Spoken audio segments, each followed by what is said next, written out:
Noches con cada uno de ustedes, muy buenas noches con toda la persona que nos están siguiendo una vez más a través de la transmisión del Instituto de Capacitación Jurídica ICJ. Mi nombre es Sergio y en esta oportunidad hablaremos sobre los delitos de infracción del deber en Algunos enfoques y análisis de cuáles han estado viniendo a ser los delitos contra la administración pública que en los últimos meses se han estado cometiendo más. Dentro de ello haremos, por ejemplo, un análisis del delito de colusión, también del delito de aprovechamiento indebido del cargo, conocido como negociación incompatible, y compartiremos algunos análisis dogmáticos respecto a este tema. De la misma manera, lo que la jurisprudencia manifiesta con respecto a este tipo de delitos. Muy bien, entonces vamos a dar inicio a lo que viene a ser nuestra exposición y vamos a empezar hablando sobre lo que vienen a ser los delitos contra la administración pública, delitos de corrupción de funcionarios. Muy buenas noches también a cada una de las personas que se están conectando el día de hoy para abordar nuestro tema, reitero nuevamente, los delitos de infracción del deber o delitos de corrupción de funcionarios. Ustedes pueden, a través de la cajetilla de comentarios, también hacer sus preguntas a cada uno de los temas que nosotros estamos abordando y gustosamente al final le estaremos respondiendo a aquellas dudas que ustedes puedan tener respecto al tema que vamos a abordar en esta oportunidad. Entonces, ¿qué se entiende cuando empezamos a hablar de delitos contra la administración pública, delito de corrupción de funcionarios? Uno de los grandes problemas que aqueja a la población viene a ser la corrupción. La corrupción es uno de los problemas que nos aqueja desde hace muchísimo tiempo y en los últimos años este problema ha ido incrementándose. Esto en razón a muchos factores, por ejemplo. Uno de ellos es la búsqueda de poder dentro de una sociedad, siendo esto uno de los problemas frecuentes que se suele dar. Es decir, por ejemplo, el tema de la búsqueda del poder dentro del aparato estatal a veces es económico. Y cuando es económico, se tiene a bien cada una de las personas lo que buscan es beneficio de carácter personal. Y no buscan los beneficios a nivel, por ejemplo, de la población, sino los beneficios que van buscando son beneficios de índole personal. Y esto va acarreando sin lugar a dudas muchos problemas dentro de la esfera de nuestro gobierno, dentro de la esfera de la población. ¿Por qué? Porque la ciudadanía lo que desea y dentro de los objetivos que se tienen en los casos de delito contra la administración pública, por ejemplo, es el bienestar de la sociedad. Y para darle bienestar a la sociedad, lo que uno tiene que hacer primero es respetar lo que son principios que rigen, por ejemplo, nuestra ley de contrataciones con el Estado, como viene a ser el principio de imparcialidad, principio de objetividad, las cuales se tienen que respetar de una u otra forma a efectos que tengamos proceso de contratación en las cuales se cumplan, por ejemplo, con los objetivos que estos tienen. ¿Cuál es el objetivo de un proceso de licitación? ¿Cuál es el objetivo de un proceso de contratación? Dotar a la población de bienes y servicios que sean de calidad. Por ejemplo, eso viene a ser uno de los objetivos que se tiene. Dotar a la población de bienes y servicios que sean de calidad y aparte de ello, dotar a la población de estos bienes y servicios, pero que en otra característica tengan durabilidad en el tiempo. ¿Y qué entendemos por durabilidad en el tiempo? Cuando se hace construcciones de carreteras, por ejemplo, se espera que estas construcciones tengan un largo tiempo, no un corto tiempo, es decir, que en un lapso, por ejemplo, de tan solo 2 años empiezan a haber grietas en la carretera, por ejemplo, entonces esto no tiene durabilidad, porque en un corto tiempo se está teniendo a bien de tener los primeros problemas, por ejemplo, en lo que viene a ser la construcción de estas carreteras. Entonces, una característica es durabilidad en el tiempo, pero esto está enmarcado en el caso, por ejemplo, de obras. ¿Qué pasa en las situaciones de emergencia? También a la población hay que dotarle de aquellos bienes que sean de necesidad y a consecuencia del brote del COVID-19, una de las cuestiones que buscaba la población, por ejemplo, es la protección y dentro de esa protección, la protección a lo que se encontraban en la primera línea de contingencia, por ejemplo. ¿Y quiénes se encontraban en la primera línea de contingencia? Eran los miembros de la Policía Nacional del Perú y los militares. Ahora ellos se tenían que dotar de mascarillas que sean de calidad No cualquier mascarilla, sino una mascarilla que tenga no solamente capas de protección, sino que ayude realmente a proteger a aquellas personas que están enfrentando, al encontrarse en la primera línea de contingencia, protección a estos servidores y funcionarios públicos. Sin embargo, a la fecha se tienen a nivel de investigación algunas presuntas irregularidades, por ejemplo, que se habrían dado al momento de la adquisición primero de mascarillas, luego la adquisición, por ejemplo, de geles, jabones. Entonces, en ese contexto tiene que ingresar lo que es el derecho penal a efecto de buscar regular el comportamiento, en este caso, de personas que tengan una condición especial. No nos olvidemos que en los casos de delito contra la administración pública solamente son autores aquellas personas que tengan una condición especial, una condición cualificada. No cualquiera es autor de un delito contra la administración pública. En ese sentido, vamos a ir mencionando lo siguiente. A efecto de señalar cuando estamos ante la presencia de un autor, será interesante enmarcarnos en la definición de lo que viene a ser autoría y participación en delitos contra la administración pública. Y vamos a encontrar la existencia, por ejemplo, de dos teorías. Por un lado, la teoría del dominio del hecho y por el otro, la teoría de infracción del deber. Reitero nuevamente, a efecto de analizar el comportamiento de estos sujetos cualificados, vamos a encontrar la existencia de dos teorías. Por un lado, la teoría del dominio del hecho y por el otro lado, la teoría de infracción del deber. Cuando analizamos comportamiento de funcionarios y servidores públicos, siempre nuestro análisis va a ir a través de la teoría de infracción del deber. No vamos a hacer el análisis a través de la teoría del dominio del hecho. La Corte Suprema incluso ya ha reconocido la existencia de los delitos de infracción del deber, y obviamente quienes cometen este delito son personas que tienen una condición especial, se encuentran comprendidos en la carrera administrativa y por ende tienen que comportarse en base a determinadas normas e infranormas institucionales. Ejemplo clásico es comportarse en base a lo que señala el reglamento de organización y funciones de su institución, en la cual va a señalar cuáles vienen a ser las funciones que tiene este funcionario y servidor público y no deben infringir de ninguna manera esta función que tiene. Pero cuando hablamos del dominio del hecho, la situación es distinta, porque ahí, por ejemplo, no se requiere una condición especial. O sea, cuando analizamos esta teoría, no requerimos una condición especial, sino que cualquiera puede ser autor a través del análisis de la teoría del dominio del hecho. Por ende, que la descripción de los tipos penales nos empieza señalando él. Ahora, vamos a definir qué entendemos sobre el tema de la infracción del deber. En ese sentido, vamos a señalar, por ejemplo, que en la teoría de los delitos de infracción del deber, el autor o figura central se concretiza en el criterio de la infracción del deber. Es autor quien realiza la conducta prohibida infringiendo un deber especial de carácter penal, en tanto que los partícipes, quienes también van a tener protagonismo en los delitos de infracción del deber, pero no responderán a pesar del comportamiento que ellos tienen a efecto de facilitar determinados delitos, no responderán jamás a título de autores, sino que responderán solamente en condición, por ejemplo, de cómplices o instigadores. Entonces, si bien es cierto, y acá podemos observar en esta diapositiva, si bien es cierto, nosotros podemos visualizar la existencia de autoría respecto a funcionarios y servidores públicos, no siempre en los delitos de infracción del deber todos los comportamientos son unilaterales. Por ejemplo, en el caso del delito tipificado en el artículo 399, nos menciona negociación incompatible o aprovechamiento indebido del cargo. Es el tipo penal que vemos en este artículo. Y es un tipo penal unilateral, porque ahí nos va a señalar el funcionario o servidor público que se interesa en razón de su cargo para sí o para otro, de manera directa, indirecta o por acto simulado, en algún contrato o operación. ¿Por qué? El artículo en mención así lo señala.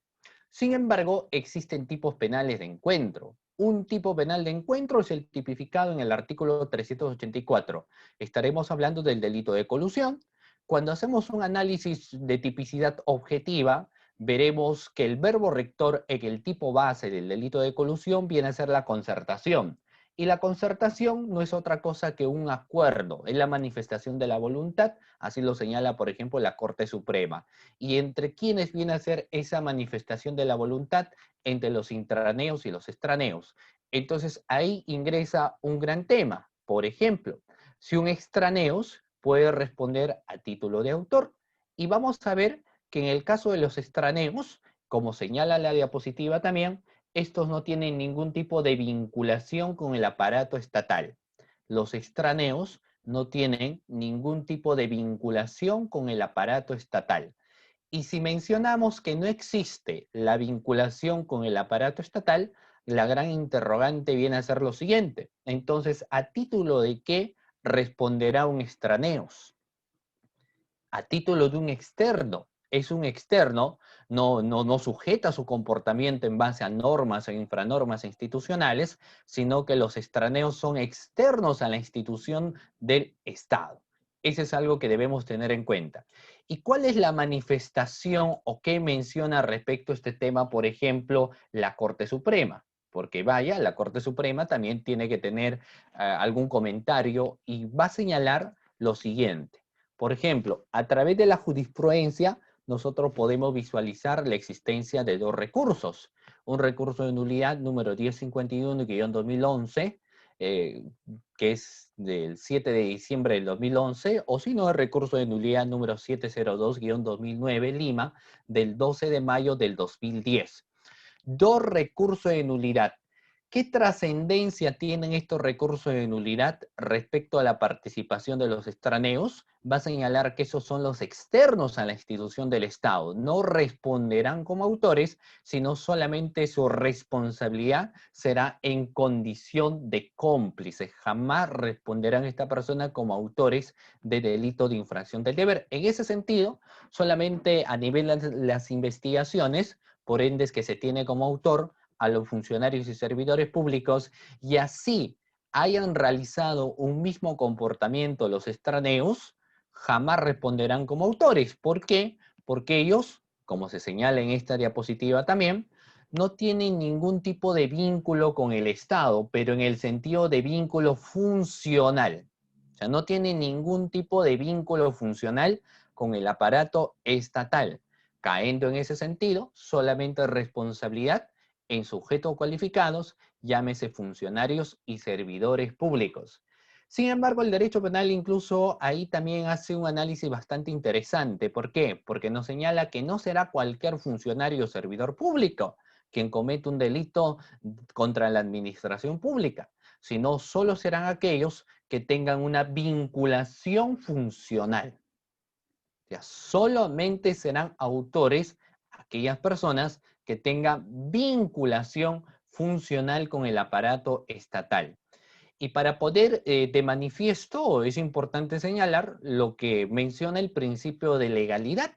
El principio de legalidad, principio vital a efecto de poder señalar responsabilidad a un sujeto cualificado, a un autor, porque en los casos de delito contra la administración pública, reitero nuevamente, nos dicen no será autor cualquier funcionario o servidor público, sino serán solamente autores aquellos que tengan esa vinculación funcional.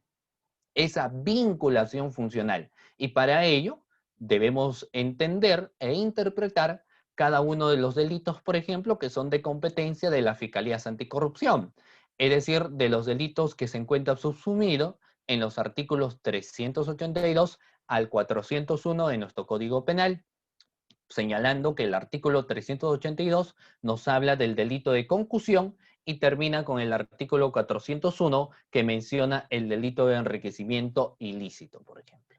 Entonces, en ese sentido, por ejemplo, ¿cuál será la vinculación funcional? Analicemos el delito de peculado. Brevemente, respecto fundamentalmente a este principio. ¿Quién es autor de un delito de peculado? Aquel funcionario y servidor público que tenga la administración o custodia de los caudales o efectos, ¿no? De los caudales o efectos. Entonces, si alguien se apropia o utiliza algún caudal o algún efecto, pero esto no está bajo su administración o custodia, no serán autores de un delito de peculado porque no estaríamos ante la existencia de una vinculación de carácter de función. Por ende, es que el Ministerio Público, dentro de los actos de investigación, lo que primero hace es solicitar, dentro de los primeros actos de investigación en las investigaciones de corrupción de funcionarios, lo que se hace es solicitar el reglamento de organización y funciones a efectos de evidenciar y verificar si realmente la imputación de una infracción del deber le corresponde a este sujeto activo, a este sujeto cualificado. Correcto. Siguiente situación. En el caso del artículo 399, que no menciona, y eso lo podemos visualizar, no sé si ustedes pueden visualizar la diapositiva, ahí señala, por ejemplo, lo siguiente. El artículo 399 nos manifiesta del interés indebido del funcionario y servidor público, pero nos señala que ese interés indebido se tiene que dar en los contratos y operaciones. Es Doctor, decir, ese interés indebido se tiene que dar en los contratos y operaciones. ¿Qué pasa si un interés indebido no se da en un contrato o no se da en una operación? Si nosotros observamos que no se dan en contrato o no se dan en operaciones, tampoco nosotros podríamos señalar un tema de vinculación en ese caso en concreto. Entonces es algo que debemos tener nosotros presente. El tema de vinculación que siempre tiene que existir, ¿correcto? A través de este principio. Sigamos analizando. Como tenemos en cuenta ello, también es importante mencionar el siguiente aspecto. En los casos de delito contra la administración pública, para hacer efectivo el derecho penal, esta siempre va a ser la última ratio, va a ser la última instancia. El último momento que nosotros vamos a tener a bien de poner derecho penal será en último momento. Previamente a ello, nosotros tendremos que analizar, por ejemplo, si es que existe otro medio o otra vía en la cual nosotros podamos presentar para tener en cuenta que el derecho penal se tiene que aplicar, pero en una última instancia. Y previo a ello tendremos, por ejemplo, el procedimiento administrativo disciplinario. Dicho procedimiento administrativo disciplinario también tiene ciertas características. Tiene ciertas características que es importante tener que señalar en cierta medida, ¿no? Por ejemplo, ¿cuáles vienen a ser las características que uno puede encontrar? Vamos a ver lo siguiente. Primero, que el derecho disciplinario también tiene como característica ser sancionador.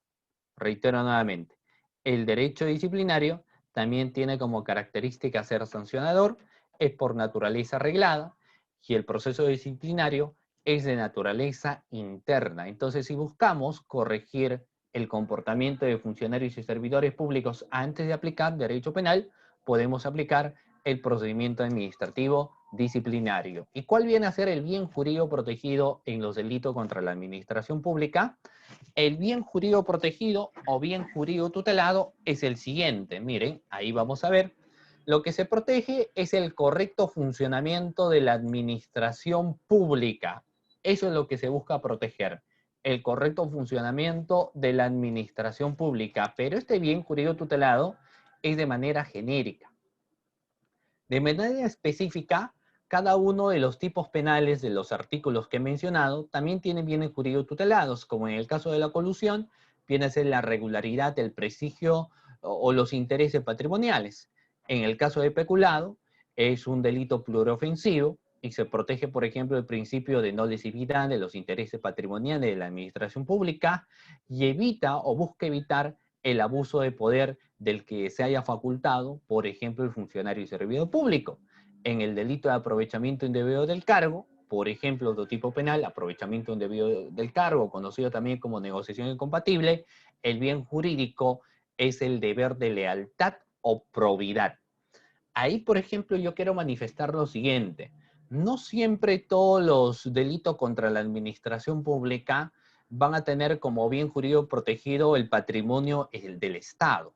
No siempre se tiene como bien jurídico protegido el patrimonio del Estado, sino que en ocasiones lo que se va a tener a bien de sancionar es el comportamiento irregular que ha tenido el funcionario y servidor público dentro del aparato estatal. Es decir, irregularidad en razón al incumplimiento de sus funciones que han acarreado, obviamente, situaciones en las cuales hay que tener que investigarlas. Por ejemplo, en el caso, si nosotros manifestamos del peculado culposo, aquel funcionario y servidor público que por descuido permite que otra persona se apropie, se apropie de los caudales o efectos, por ejemplo. Entonces acá no vemos intencionalidad.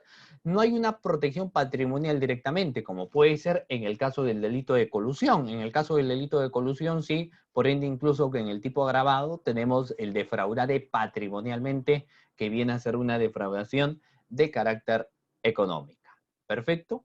Sin embargo, si hablamos de la duplicidad que existe en los temas de prescripción, hoy en día, a razón de lo que señala el artículo 41 de nuestra Constitución Política, por ejemplo, si se duplica lo que viene a ser todo tipo de delito contra la administración pública, incluido el delito de aprovechamiento indebido del cargo, que no es propiamente un delito que tiene como bien jurídico tutelado el patrimonio. ¿Quiénes vienen a ser funcionarios y servidores públicos? Veamos acá lo siguiente. El artículo 425 nos empieza señalando que funcionarios públicos son aquellos que están comprendidos en la carrera administrativa, son aquellos que desempeñan cargos políticos o de confianza, incluso se emanan de elección popular, y todo aquel que independientemente del régimen laboral en que se encuentre mantiene vínculo laboral o contractual de cualquier naturaleza con entidades o organismos del Estado. El artículo 425 respecto a los funcionarios públicos también nos permite señalar que los administradores y depositarios de caudales, embargos o depositados por autoridad competente, aunque pertenezcan a particulares, vienen a ser también ellos funcionarios públicos. Miembros de las Fuerzas Armadas y Policía Nacional del Perú también vienen a ser funcionarios públicos y demás que señala la Constitución Política y la ley. Si hacemos referencia a la Constitución Política, hay que señalar el artículo 99, donde nos hace de manifiesto a los altos funcionarios públicos, como el presidente de la República, el Contralor de la República, el Defensor del Pueblo, que son altos funcionarios públicos. Estos también tienen que comportarse en base a determinados principios que lo podemos visualizar también en la diapositiva, como el principio de objetividad, integridad, neutralidad e imparcialidad. Veamos ahora a los servidores públicos. ¿Quién viene a ser un servidor público? ¿Quién viene a ser un servidor público? Es una persona que brinda un servicio de utilidad social. Esto quiere decir que aquello que realiza beneficia a otras personas y no genera ganancias privadas más allá del salario que pueda percibir el sujeto por este trabajo. Es decir, por su condición de servidor público, no puede tener otro ingreso económico. A lo mejor sí en cuestiones de práctica docente, pero en otros factores no. Ahora, un servidor público, así como el funcionario, que se comporta no solamente en base a las normas e infranormas, sino en base a determinados principios, los servidores públicos también tienen que comportarse en base a determinados principios que podemos visualizar acá en la diapositiva. Por ejemplo, el principio de legalidad, lealtad, honradez, imparcialidad y eficiencia. Y una interrogante que durante mucho tiempo, por ejemplo, se solían realizar es la siguiente. Si en el caso de un notario público, ¿el notario público será un funcionario o un servidor público? Es un interrogante que durante muchísimo tiempo se han venido dando. Si en el caso del notario público, que tiene un cargo importante, sin lugar a dudas, pero si es que a ellos se le puede señalar o atribuir algún tipo de responsabilidad en calidad de funcionario y servidor público. Y se ha llegado ya a la conclusión de que en el caso, por ejemplo, doctores y un notario público, no se encuentra comprendido en la carrera administrativa, por ende no le podemos imputar delitos de colusión, aprovechamiento indebido del cargo, negociación incompatible, porque no tiene vinculación funcional con el aparato estatal. Por esa razón es que no se le puede atribuir un delito de corrupción de funcionarios. Ahora, hay un interrogante también muy importante que debemos tener en cuenta. ¿Cuál es el título de imputación penal del extraneus que junto al sujeto público participa en la comisión de un delito contra la administración pública? ¿Qué podemos imputar al extraneus? En base a ello, hay una tesis también que resulta importante manifestar, que es la tesis de la accesoriedad de la participación. Y nos dice que la participación es posible cuando concurre realmente un hecho realizado por un autor pues la complicidad no goza de autonomía típica propia o estructura delictiva distinta a la cometida por el autor del hecho punible, de tal forma que el extraneo responde en calidad de cómplice por el delito cometido por el sujeto público. Se asume de este modo la tesis de la unidad de la imputación, sin lugar a dudas, porque no puede haber complicidad si no existe autoría, claro está. Sí puede haber autor sin cómplice, por supuesto, pero a la inversa no puede existir. O sea, no podemos tener a un cómplice sin la existencia de un autor.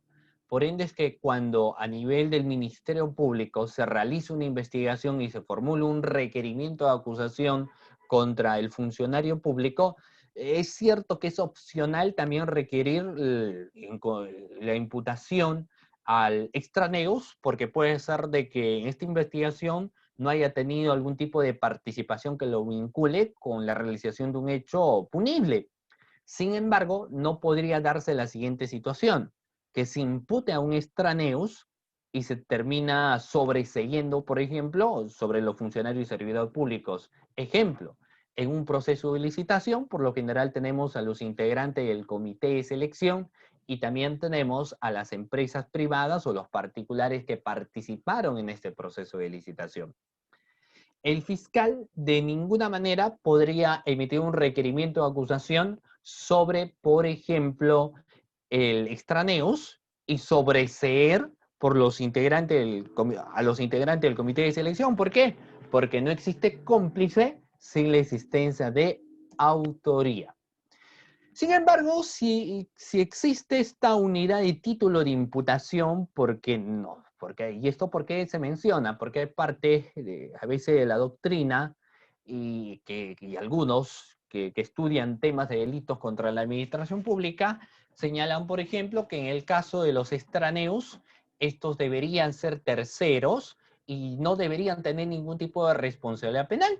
Sin embargo, por el tema, reiteradamente, del factor accesorio de la tesis de la accesoriedad de la participación, ingresan también los extraneos y existe el título de la unidad de imputación. Sin embargo, dentro de esta unidad de imputación solo lo imputas como cómplice del extraneo. ¿Y esto en razón de qué?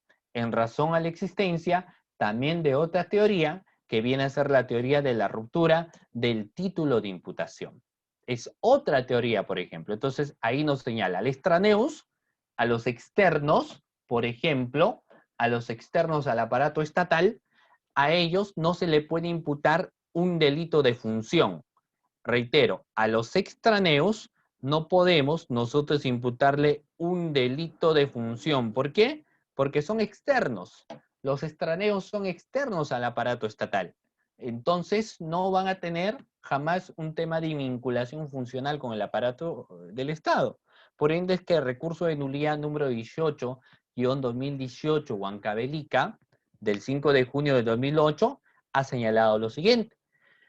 Este recurso, por ejemplo, como ustedes lo pueden observar, manifestó lo siguiente. Al extraneus no se le puede imputar delito de función. No hay autores, no existe ninguna sentencia, por ejemplo, en la actualidad, a un extraneus como autor de un delito de función, porque son externos al aparato estatal. No hay una imputación a título de función, son externos al aparato estatal. Muy bien. Dicho esto, ahora manifestemos cuáles vienen a ser las entidades que intervienen. Las entidades que intervienen, primero vamos a tener al Ministerio Público como titular de la acción penal, pero dentro de ello vemos a las Fiscalías Anticorrupción, Fiscalías Corporativas especializadas en delito de corrupción de funcionarios, quienes asumen competencia de los artículos que ustedes ven en la diapositiva. ¿Qué artículos tendremos? 382, que nos habla de concusión, y también artículo 401, que nos señala enriquecimiento ilícito. Entonces, entre concusión y enriquecimiento ilícito es el marco de competencia de las Fiscalías Anticorrupción. ¿Qué otra entidad ingresa? La Contraloría General de la República. Y ellos, a través de los informes de control que centralizadamente emite la Contraloría de la República, y los informes de control, con informes internos que producen las entidades públicas, tienen un gran valor para brindar información acerca de la comisión de irregularidades administrativas y de contenido penal cometidas muchas veces por funcionarios y servidores públicos, ¿correcto? Claro, porque ellos también, al tener un tema de vínculo de función, cometen estos delitos. ¿Qué otra entidad vamos a ingresar a manifestar?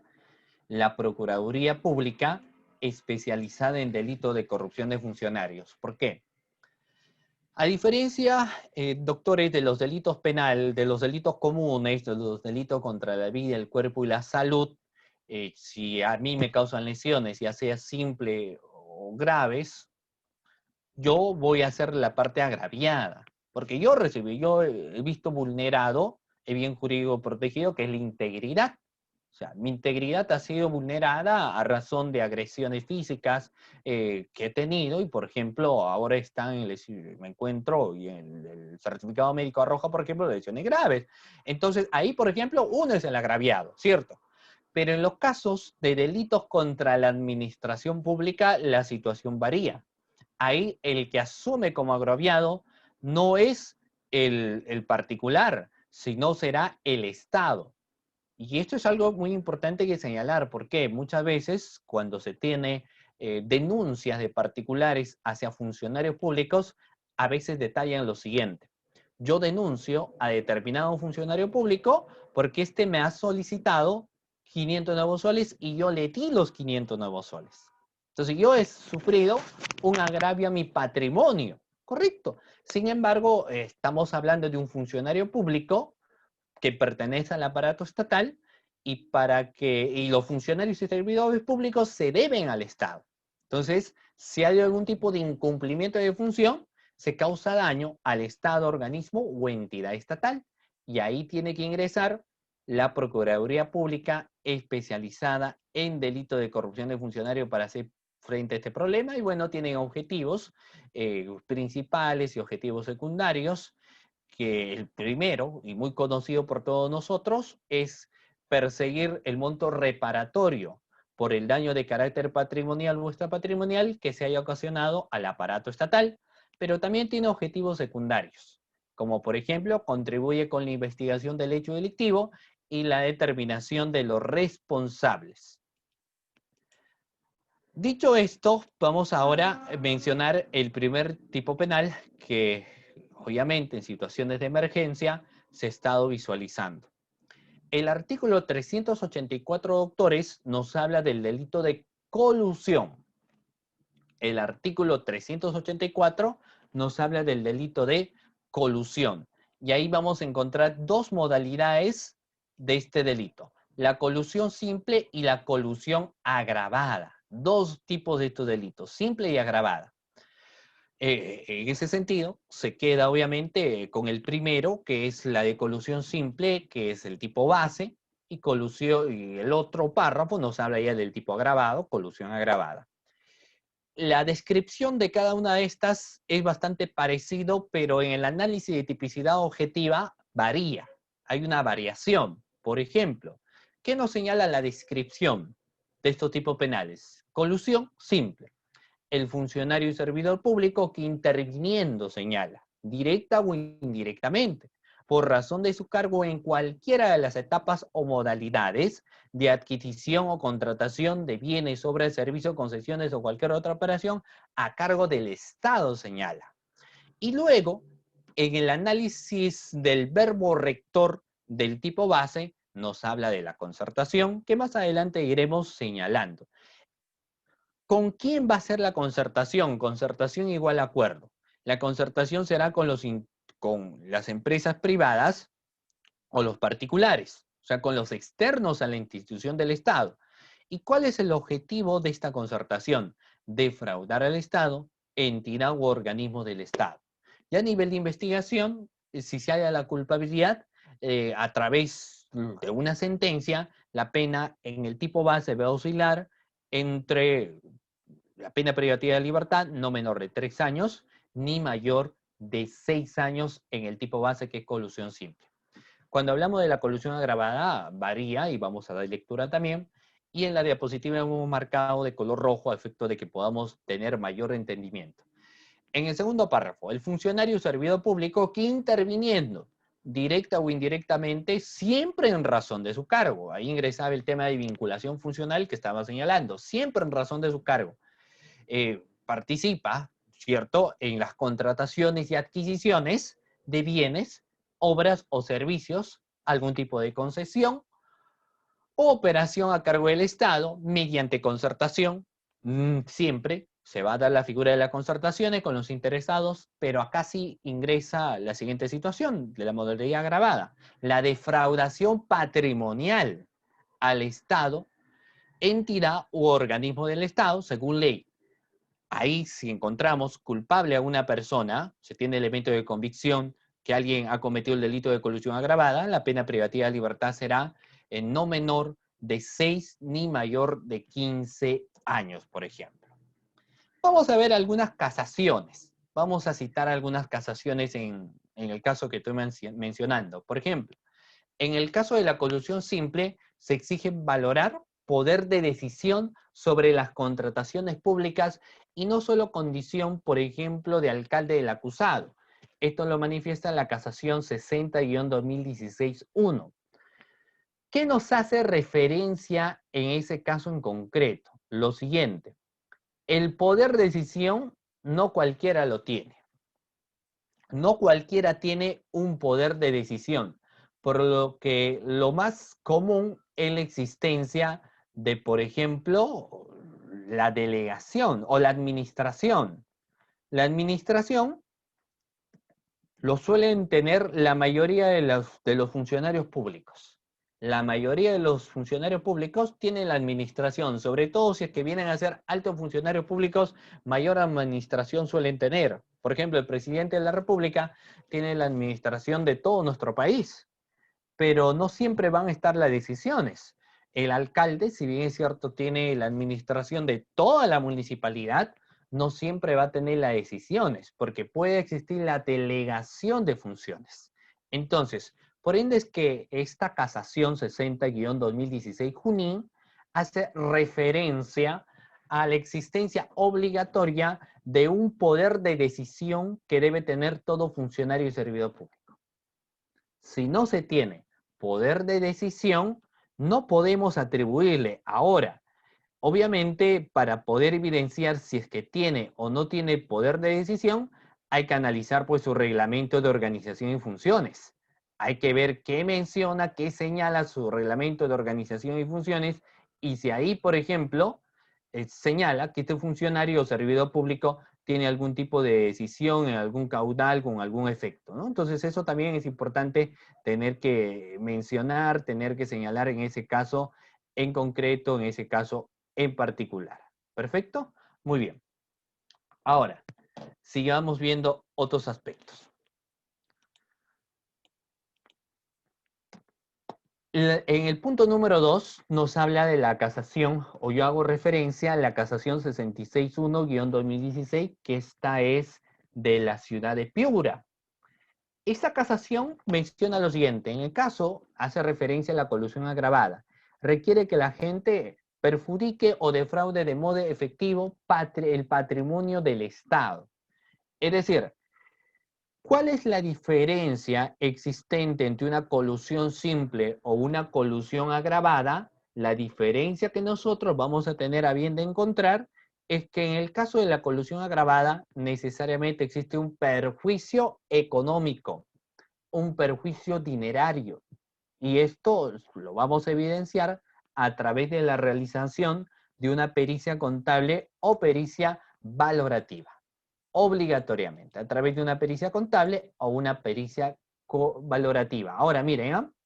Volvemos a la casación que estábamos señalando, 60-2016, y acá lo ampliamos un poco más, porque nos señala: colusión exige valorar poder de decisión sobre las contrataciones públicas y no solo condición de alcalde de un acusado. O sea, no solamente tu condición de alcalde será suficiente, sino hay que ver la decisión que tú tienes. Y esto se aplica para todo funcionario público.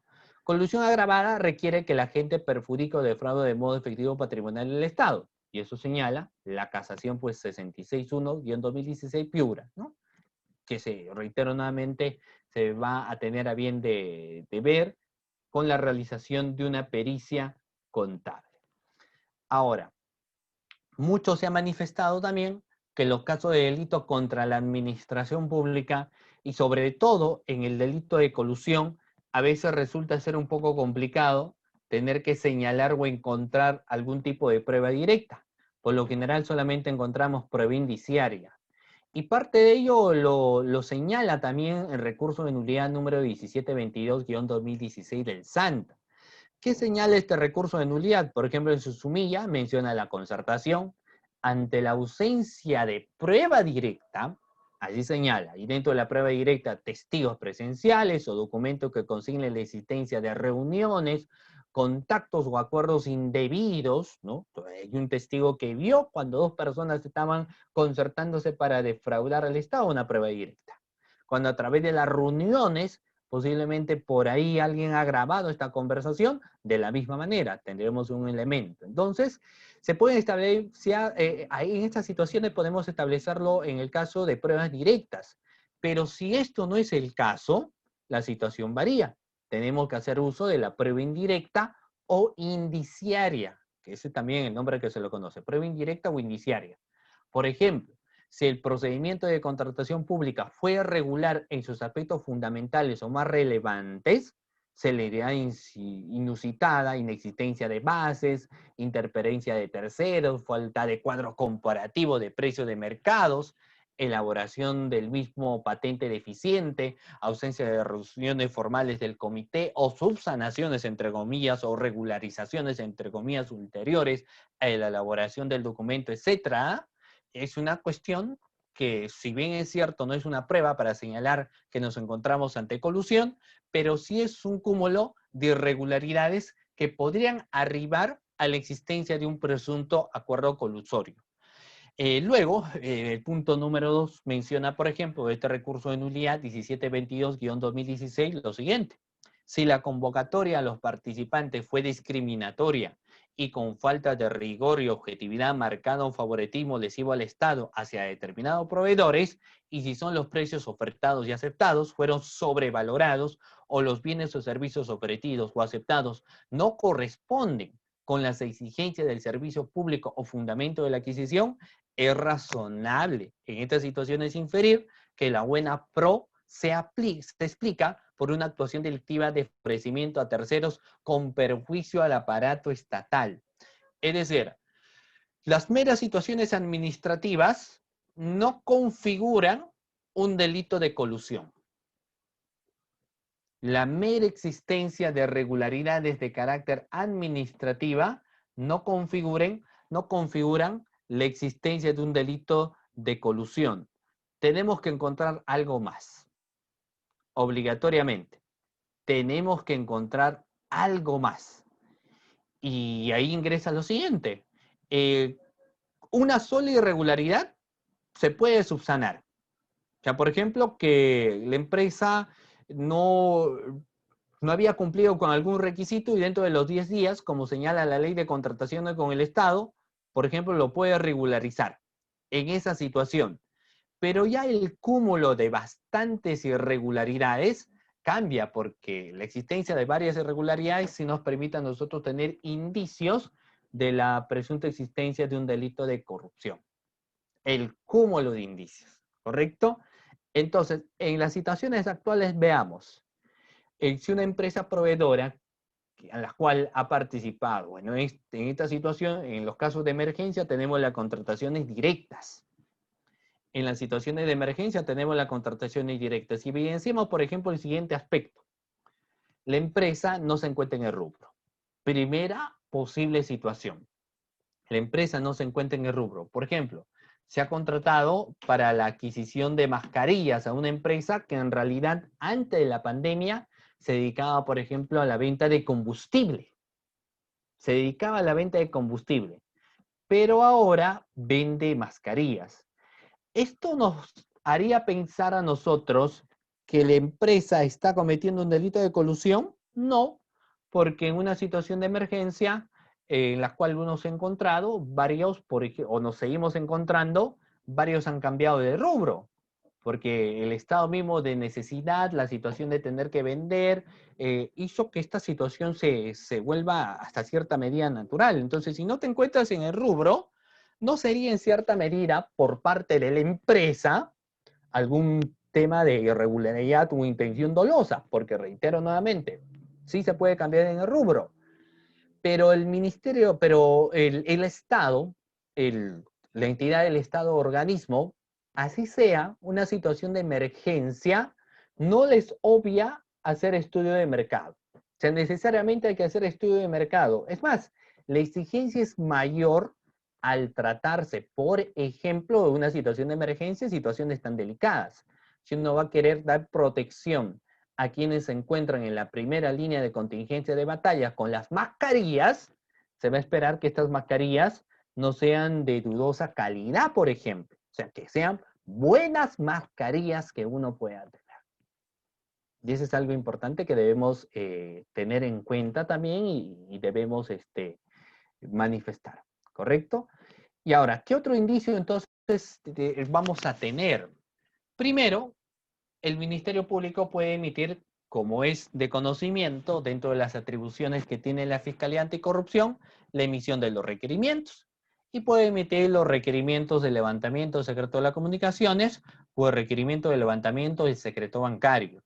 Si uno, por ejemplo, emite el levantamiento del secreto de las comunicaciones, uno puede encontrar vinculaciones de llamadas. Llamadas entrantes y llamadas salientes, ¿entre quiénes? Entre los integrantes del comité de selección y los extraneos. Y esto, obviamente, nos va a evidenciar a nosotros un indicio de comunicación.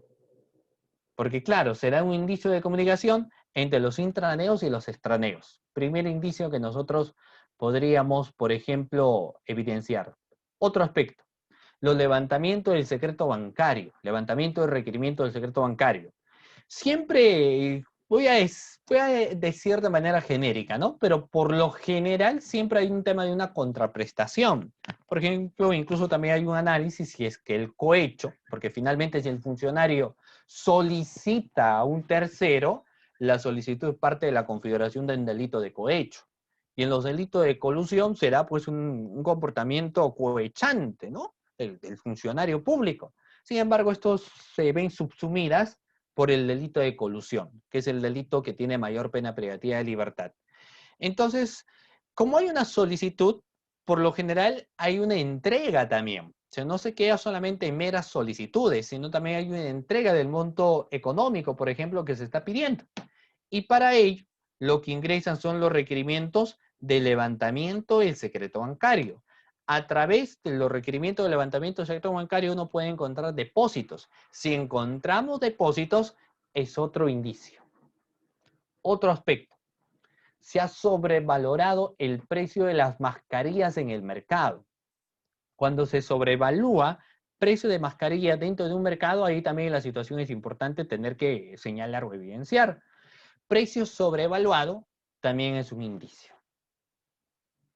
Es decir, dijeron, por ejemplo, que las mascarillas, a manera de ejemplo nada más, que las mascarillas están 120 soles, pero en realidad, haciendo el estudio de mercado, llegan, por ejemplo, a 50 soles, 30 soles o 20 soles. Entonces vemos que hay una inflación del precio.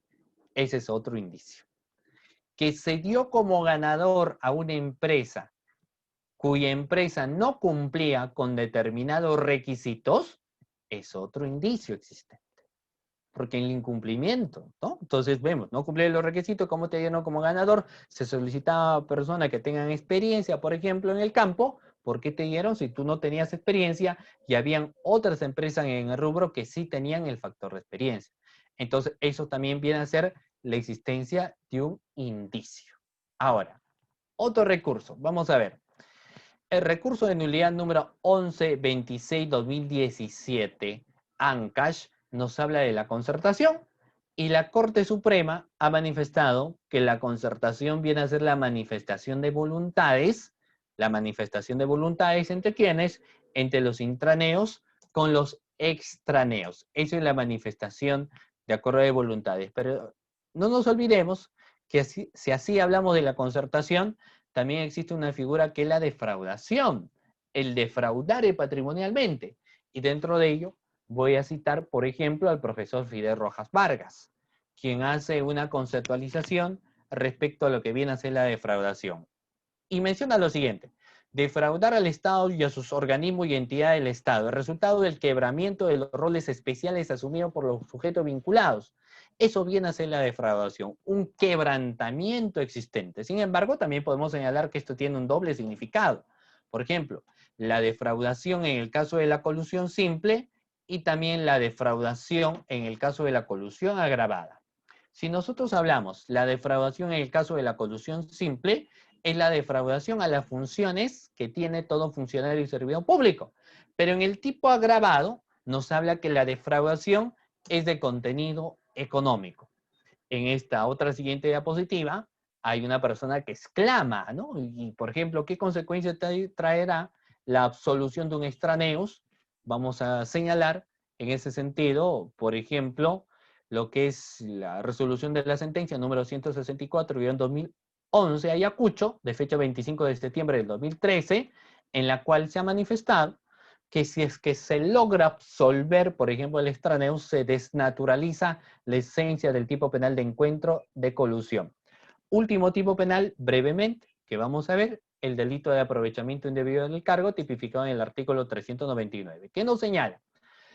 Delito de aprovechamiento indebido del cargo. Menciona lo siguiente: el funcionario o servidor público que indebidamente, en forma directa o indirecta o por actos simulados, interese en provecho propio o de tercero, por cualquier contrato u operación, en la cual siempre tiene que intervenir en razón de su cargo.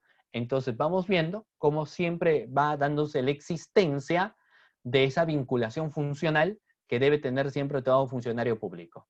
En el análisis del verbo rector, es decir, de tipicidad objetiva, viene a ser interesarse. Y interesar significa atañer, concernir, incumbir, comprometer o importar algo. Ahora, estas se tienen que dar de tres maneras: un interés de manera directa, indirecta o por acto simulado. Vayamos al primero.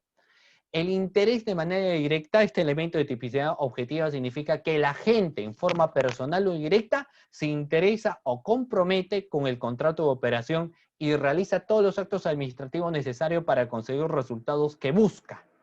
¿Correcto? En el caso del interés de manera indirecta, esta modalidad de la gente no actúa directamente en la celebración del contrato de operaciones, sino que lo hace a través de terceros. Por ejemplo, el titular de la institución, que no puede dar la buena prueba a una empresa, pero lo hace a través del comité de selección. Y los intereses por acto simulado es cuando el funcionario y servidor público hace creer a la población de que un proceso de licitación se está realizando con toda la regularidad del caso.